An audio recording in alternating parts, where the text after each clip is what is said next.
ఏదేమైనా అది ముమ్మాటికి తప్పిదం. పార్టీ అనేది ఎన్నో అవకాశాలు ఇచ్చి నిన్ను లీడర్గా తయారు చేసిన కాంగ్రెస్ పార్టీకి ఈరోజు ద్రోహం తలపెట్టడం అనేది సరైన నిర్ణయం కాదు. 14 సార్లు బీఫామ్లు ఇచ్చి మంత్రిని, ఎమ్మెల్యేగా, ఎంపీగా, ఎమ్మెల్సీగా ఇన్ని అవకాశాలు కల్పించిన పార్టీని వీడి ఇవాళ అవినీతి పార్టీకి ఇవాళ లక్షల కోట్లు దిగమింగి ఇవాళ కేర్ ఆఫ్ అడ్రస్గా ఉన్నటువంటి అవినీతి పార్టీ దగ్గర పోయి ఆత్మగౌరవాన్ని తాకట్టు పెట్టి నీవు మోకరిల్లంటేనే తెలంగాణ ప్రజలు సిగ్గుతో చూస్తూ ఉన్నారు.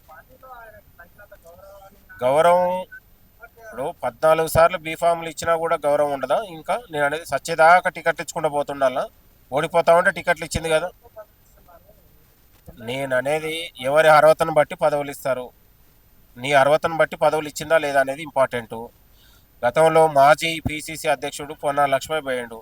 పొన్నాల లక్ష్మయ్యని ఏమన్నా కేసీఆర్ రాజ్యసభ చేసిండా, ఎంపీని చేసిండా, ఎమ్మెల్సీని చేసిండా? పొన్నాల లక్ష్మయ్యకి పట్టినటువంటి గతే ఈయనకు పడుతుంది. 4 రోజులు ఏదో 3 నెలల ముడుకం లాగా ఉంటుంది.